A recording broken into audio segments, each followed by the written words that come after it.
Hello students, Shrimati गुलाब कली बालिका inter college Bagai Khurd Prayagraj. हम लोग यहाँ पे अपने क्लास 10 का मैथ्स का सिलेबस स्टार्ट कर रहे हैं।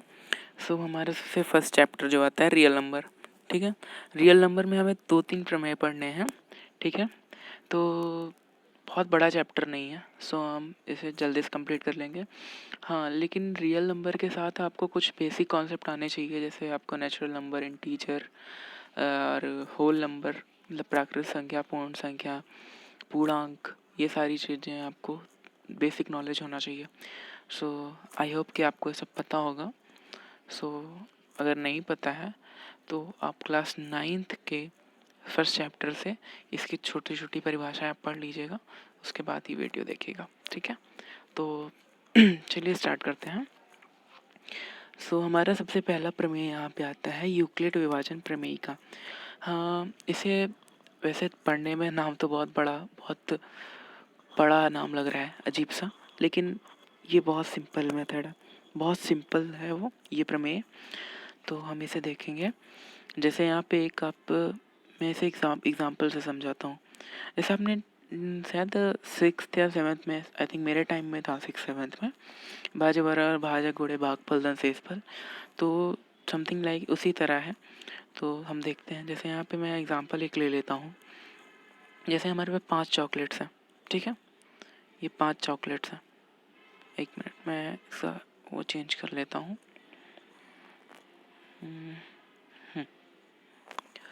लेट्स टेक, हम यहाँ पे 5 चॉकलेट्स ले लेते हैं। ठीक है, अब हमें इसे दो बॉक्स में डालना है। मतलब एक बॉक्स में 2 ही चॉकलेट्स आ सकती हैं, तो 2 चॉकलेट्स हम इसमें डाल देंगे, 2 इसमें डाल देंगे, बचा कितना, 2 तो चला गया। अब 4, तो एक बच गया चॉकलेट। ठीक है, तो जो बच जाता है उसे हम शेषफल कहते हैं, तो ये शेषफल के रूप में आ जाएगा एक यहाँ पे। ठीक है, एक और एग्जांपल ले लेते हैं। जैसे हम यहाँ पे 9 चॉकलेट्स ले लेते हैं। 9 चॉकलेट्स को हम लोग को, एक मिनट, मैं यहाँ पे 9 चॉकलेट्स ले लेते हैं। 9 चॉकलेट्स को हम लोग को 4 डिब्बों में डालना है, सॉरी 3 डिब्बों में डालना है। लेकिन ये है कि 3 डिब्बों में केवल हम 2-2 चॉकलेट्स डाल सकते हैं। तो पहला डिब्बा मैंने यहाँ लिया, दूसरा ये लिया, तीसरा ये लिया, इसमें 2 आ गया, इसमें 2 आ गया, इसमें 2 आ गया, 6। अब 3 जो बच गया ये हमारा शेषफल के रूप में बच जाएगा। ठीक है, तो यही कुछ है इसमें। जैसे एक मिनट यहाँ पे बता देता हूँ आपको। अब देखिए, जैसे हम लोगों ने वहाँ पे चॉकलेट्स का लिया, तो जैसे हम लोगों ने 5 चॉकलेट्स ली थी। ठीक है, उससे हम लोगों ने 2 डिब्बे में डाला, 2 2 बचा कितना, 1। ठीक है, तो ये हमारा भाजक है, ये भाज्य है, ये शेषफल है। तो फॉर्मूला क्या होता है, भाज्य बराबर भाजक गुणे भागफल धन शेषफल।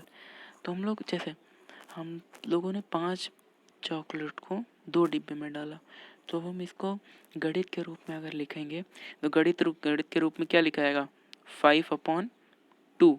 मतलब हमको दो बॉक्सेस में डालने हैं 5 वो, तो हम लोग का 5/2 लिखाएगा। और 5/2 को हम लोग किस रूप में लिख सकते हैं, 5/2 को इस तरह लिख सकते हैं ना, 2 डिवाइडेड ये 5। अब यहाँ पे अगर हम लोग करेंगे तो 2 से डिवाइड करेंगे तो यहाँ 4 आएगा और बचेगा 1। तो 1 जो बच रहा है वो शेषफल के रूप में बच रहा है। ठीक है, जैसे 5, जैसे हम लोगों ने दूसरा क्या लिया, 9 चॉकलेट हम लोगों को डालने हैं 3 बॉक्सेस में डालने हैं, 3 तिकाई 9। तो हमारे जो 3 बच गया ये हमारा शेषफल के रूप में बचा है। ठीक है, तो यही कुछ एग्जांपल हैं। यहाँ पे हम जैसे यहाँ पे 3 को कैसे लिया, जैसे हम लोगों ने 5 को लिया था ना, 5/2, तो इसमें 5 ये भाजक बराबर भाज्य बराबर भाजक कितना गुणे भागफल धन शेषफल। ठीक है, 2 1 3, सॉरी ठीक, 5/2 था ना, एक मिनट, 5/2। ठीक है, तो भाज्य कितना हो गया, 5। कितने बॉक्सेस हम लोग को डालना था, 2 बॉक्स में। भाज्य बराबर भाजक, तो 2 बॉक्सेस में, ठीक है, 2 चॉकलेट्स डालनी थी, धन शेषफल हमारा 1 बच रहा था। तो इसे इसी रूप में लिख सकते हैं। जैसे यहाँ पे लिखा था 5 बराबर 2 बॉक्सेस में 2 चॉकलेट और 1 सेब बच गया। ठीक है, तो अब इसको कैसे, अब मैं इसको 5 को एक ए ले लेता हूँ। ठीक है, इसको मैं बी ले लेता हूँ, इसको क्यू ले लूँ, तो इस रूप में लिखा जाएगा ना। ये अगर मैं उनको इसके रूप में ले तो इस रूप में लिखा जाएगा। तो हमारा यही प्रमेय है कि एक फॉर्मूला हमने लोगों ने पढ़ा था ना, भाज्य परवम भाज्य गुणे भागफल धन, नहीं पढ़ा कोई बात नहीं, यहाँ पे देख लेंगे। तो बस उसी के ऊपर है।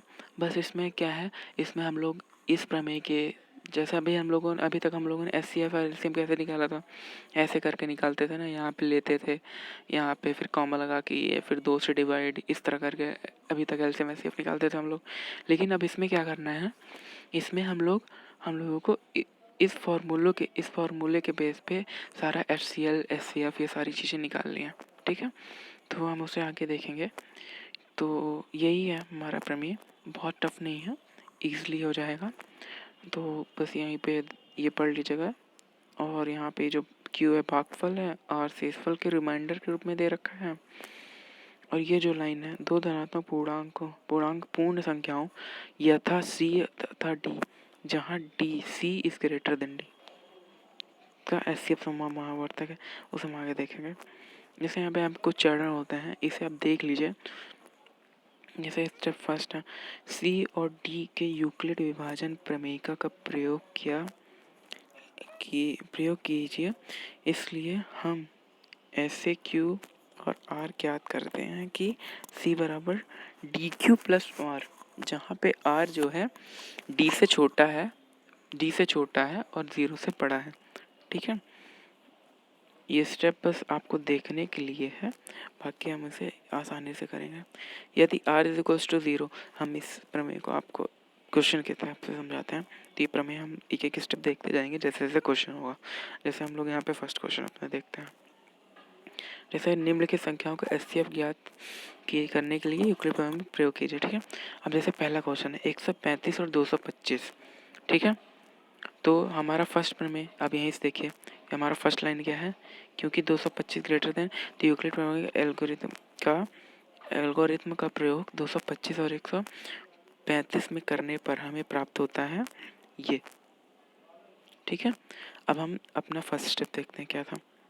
फर्स्ट स्टेप है ना, सी और डी के लिए यूक्लिड विभाजन प्रमेयिका का प्रयोग कीजिए। इसलिए हम ऐसे पी और क्यू ज्ञात कीजिए जिसका जो आर है वो डी से छोटा है।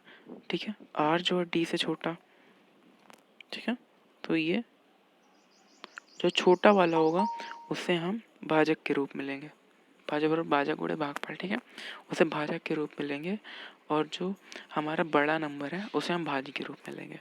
ठीक है, क्योंकि बड़े में से ही छोटा डिवाइड होता है, छोटे में बड़े डिवाइड होता है, लेकिन वो पॉइंट में वैल्यूज आ जाती हैं और इसे हम पॉइंट्स में नहीं ले सकते। ठीक है, तो ये देखेंगे। अब इसमें करना क्या होता है, HCF निकालने के लिए कुछ नहीं, बस देखिए सिंपल स्टेप है। जैसे मैं आपको बताता हूँ, जैसे 225 अगर 135 का है ना, तो 225 बराबर, एक सेकंड में यही से बताता हूँ। जैसे 225 135 का है, तो 135 तो आपने लिख लिया, 135 लिख लिया, और 90, एक सेकंड का प्रयोग हम प्राप्त। आप साइड में रफ में आप डिवाइड करके एक बार देख लीजिए। जैसे 225 को हम लोग 225 को आप रफ में डिवाइड करके एक बार देख लीजिए क्या आ रहा है 225 को 135 से। ठीक है, जब आप इसे डिवाइड करेंगे एक बार में, तो एक यहाँ पे आएगा, मतलब पॉइंट में ना आ जाए वैल्यू, उस हिसाब से आप इसे डिवाइड कीजिएगा। तो जब आप डिवाइड करेंगे तो नीचे 90 बचेगा, तो 90 बचेगा, और केवल भाग जो जा रहा होगा एक बार जा रहा होगा, एक से ज़्यादा बार नहीं जा रहा होगा।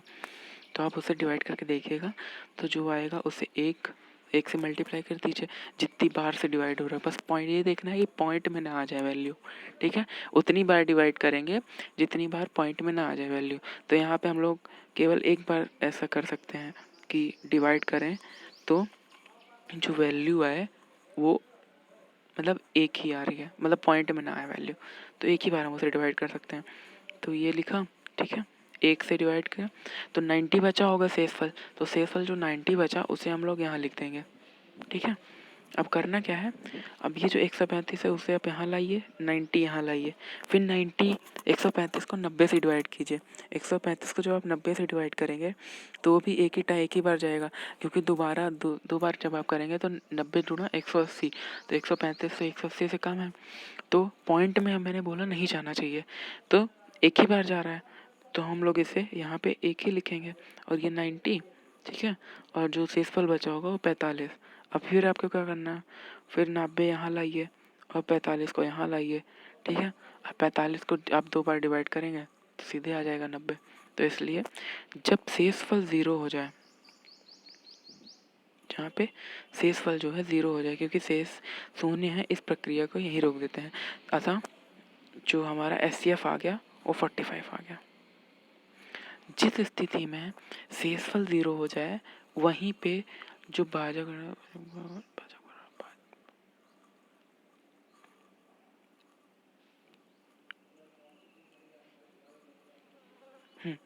जो यहाँ पे हाँ, जो भागफल आ जाएगा वही हमारा SCF कहलाएगा। जैसे यहाँ भागफल 45 है तो हमारा SCF हो जाएगा जब इस स्थिति में शेषफल शून्य हो जाए। ठीक है, तो हम यहाँ पे जैसे हमने स्टेप बताया था, तो फर्स्ट स्टेप तो हो गया। अब सेकंड स्टेप, जब R0 मतलब यहाँ पे R को वो लिया गया है, R को लिया गया शेषफल, जब यदि R0 मतलब शेषफल 0, तो D पूर्णांक C और D का HCF होगा। ठीक है, जो तो D पूर्णांक होगा वो C और D का HCF है। यदि R 0 नहीं आता, कई स्थिति में ऐसा भी होगा जब R 0 नहीं आएगा तो D और R के लिए यूक्लिड विभाजन प्रमेय का प्रयोग कीजिए। उसके आगे भी और स्टेप जितनी बार जब हमें R 0 लाना है, लेकिन ये भी ध्यान देना है कि पॉइंट में वैल्यू ना है। ठीक है, लेकिन R हमें 0 लाना है। यूक्लिड विभाजन प्रमेय का उपयोग तब तक कर सकते हैं जब तक कि R 0 ना हो जाए, लेकिन ये याद रखना है कि वैल्यू पॉइंट में नहीं आनी चाहिए। इस प्रक्रिया को तब तक जारी रखिए जब तक शेष 0 ना हो जाए। इसी स्थिति में प्राचभाज्य की, तो जो मैंने अभी बताया वही है। ठीक है, तो ये इस क्वेश्चन का हो गया। हम जैसे सेकंड क्वेश्चन का देख लेते। सेकंड क्वेश्चन में ये ज़्यादा है। सेकंड क्वेश्चन में क्या है, ये बड़ा वैल्यू है तो इसे भाज्य लेंगे, ये भाजक। इससे जब हम इस नंबर को इससे डिवाइड करेंगे, ठीक है, तो ये तो यहाँ लिख गया। जब डिवाइड करेंगे तो हमारा सबसे पहले ही स्टेप में शून्य आ जा रहा है, क्योंकि जब आप इसका जब 196 और 195 को मल्टीप्लाई करेंगे तो डायरेक्ट ये वैल्यू आ जाएगी। ठीक है, तो अतः हमारा शेषफल पहली स्टेप में 0 हो जाएगा, तो इस प्रक्रिया को यहीं रोक देंगे। तो हमारा सबसे, इसलिए हम इस समय भाजक 196 है, इसलिए 196 और 38,220 का SCF हमारा 196 हो जाएगा। ठीक है, इसे आप थर्ड क्वेश्चन देख लीजिएगा। और हाँ, अब हम प्रश्न क्रमांक, हाँ, इसमें क्या है, ये दर्शाइए कि कोई भी धनात्मक विषम पूर्णांक 6q+1 या 6q+3 या 6q+5 के रूप में है, जहाँ q कोई पूर्णांक है। पूर्णांक आपको इंटीजर में बता देता हूँ, -∞ से +∞ तक जो भी जितनी भी वैल्यूज होती हैं वो सारी पूर्णांक कहलाती हैं, इंटीजर कहलाती हैं। मतलब -1 -2 -3 -100 -1 तक, या 0 +1 +2 +3 +100 +1000 +∞ तक पूरा पूर्णांक कहलाता है। ठीक है, माना कोई देखिए यहाँ पे आपको हमें मानना पड़ेगा, जैसे माना कोई एक धनात्मक पूर्णांक है b = ये मान लिया हम लोगों ने। ठीक है, ये प्रेमिका से a = 6q+r, जहाँ पे a हमारा भाज्य है, ये शेषफल है हमारा r। ठीक है, ये q हमारा >0 है, > 0 मतलब 0 से बड़ा या 0 है। मान लीजिए r हमारा ये है 1 2 3 4 5। ठीक है, तो क्योंकि r जो है 0 से छोटा और इससे बड़ा है, सॉरी 0 से बड़ा और इससे छोटा है, इसलिए a is equals to 6q या 6q+1 या 6q+2, 6q+3, 6q+4 या 6q+5। ठीक है, ए हमारा ये सारी वैल्यूज़ हो सकती हैं, हमारी जो ए वैल्यू होगी ये सारी वैल्यू हो सकती है। ठीक है, अब 6q+1, अब 6q+1 को हम किस रूप में लिख सकते हैं? यहाँ पे 6q को हम लोग 2 × 3q+1, तो ठीक है ये लिख लिया। अब हम इसके इक्वल में लेके 2k1+1 लिख सकते हैं। कोई भी वैल्यू हम लोग मान लो 3q को हम लोग ने k1 मान लिया, जहाँ पे k1 कोई पूर्णांक है। ठीक है, अब यहाँ पे 6q+3 को हम लोग इस रूप में लिख सकते हैं ना, इस रूप में पहले लिख लिया, +1 को हटा दिया और फिर 2 इनमें से कॉमन ले लिया तो ये बन गया। और k2 भी एक पूर्णांक हम लोगों ने यहाँ पे k2 क्या लिया है, 3q+1 को हम लोगों ने यहाँ पे k2 लिया है। और इसी प्रकार हम लोग थर्ड वाला देख लेंगे, जैसे यहाँ +4 है तो पहले प्लस, ठीक है, इसमें डायरेक्ट हम लोगों ने 2 कॉमन ले लिया, यहाँ पे k3 हम लोगों ने क्या हमारा 3q+2। इस प्रकार 6q+1, 6q+3, 6q+5 सभी 2k+1 के रूप में है, जहाँ k एक पूर्णांक है 2k+1 के रूप में।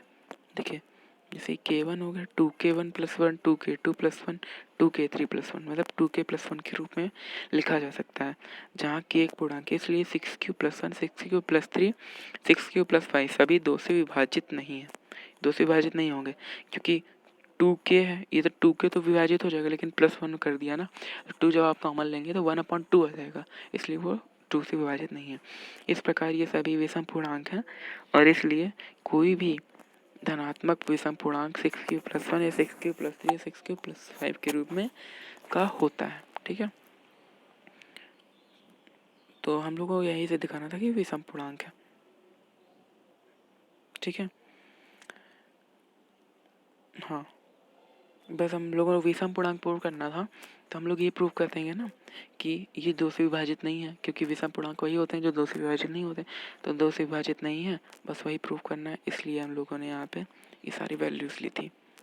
ठीक है, हाँ, तो चलिए ये वाला क्वेश्चन कर लीजिएगा, अच्छा क्वेश्चन था, मे भी शायद आप एग्ज़ाम में आ सकता है, तो ये देख लीजिएगा। आप हम यहाँ पे थर्ड क्वेश्चन देख लेते हैं। यहाँ पे कुछ वर्ड प्रॉब्लम भी आती हैं, मतलब वर्ड्स प्रॉब्लम मतलब जैसे ये वाला क्वेश्चन, इन सब इस तरह के क्वेश्चंस को हम लोग वर्ड प्रॉब्लम कहते हैं। ठीक है, तो देखिए किसी परेड में 616 सदस्यों वाली एक सेना की टुकड़ी को 32 सदस्यों वाले एक आर्मी बैंड के पीछे मार्च करना है। ठीक है, देखिए ठीक है, दोनों समूहों को समान संख्या वाले स्तंभों में मार्च करना है। उन स्तंभों की अधिकतम संख्या क्या है जिसमें मार्च कर सकते हैं? तो ऐसी मतलब अब इसे इसमें SCF है, अधिकतम संख्या SCF, देखिए इसमें SCF दे रखा है, एक मिनट, हाँ, उन स्तंभों की अधिकतम संख्या इतनी के रूप में प्राप्त होगी। यूक्लिड विभाजन प्रमेय का प्रयोग 32 में करने पर हमें प्राप्त होता है ये, एक मिनट, हाँ, SCF हम लोग को यहाँ पे दिया हुआ है, जैसे 16 और 32। ठीक है, किसी पर ठीक है, यूक्लिड विभाजन प्रयोग 116 और 32 में करने पर 116 32 में 616 बड़ा है। ठीक है, तो 616 को 32 से डिवाइड करेंगे, फिर जो आएगा उसको मल्टीप्लाई कर देंगे, जितना शेष बचा उसको प्लस कर देंगे। ठीक है, और फिर यही चीज़ हम लोग को दोहरानी है, जैसे यहाँ 32 को यहाँ ला देंगे, 8 को यहाँ ला देंगे, फिर 32 को 8 से डिवाइड करेंगे तो सीधे सीधे डिवाइड हो जाएगा 4 बार में, तुम्हारा पहले ही आ गया 4, और शेषफल हमारे दूसरे स्टेप में 0 हो गया। अगर ये दूसरे स्टेप में नहीं होता तो और इसे बढ़ाते। ठीक है, तो ये हमारा हो गया। इस प्रकार 616 और 32 का SCF 8 हो जाएगा। 616 और 32 का SCF जो हो गया 8 है, इसलिए 8 के स्तंभ कम इसलिए वे 8 के स्तंभों में मार्च कर सकते हैं। ठीक है, तो SCF हम लोग को दोनों का SCF ढूंढना था ना कि दोनों में कॉमन फैक्टर क्या हो जाएंगे।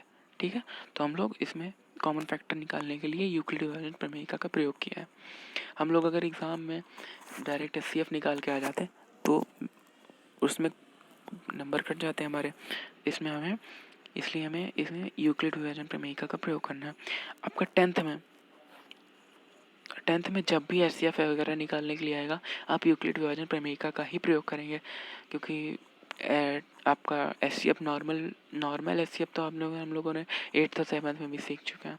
तो ठीक है, तो 10th में जब भी एचसीएफ निकालने के लिए आएगा तो फिलहाल अभी तक जितना आपने पढ़ा है इसे केवल यूक्लिड विभाजन प्रमेयिका से निकालेंगे, आगे हम लोग और की विधि देखेंगे।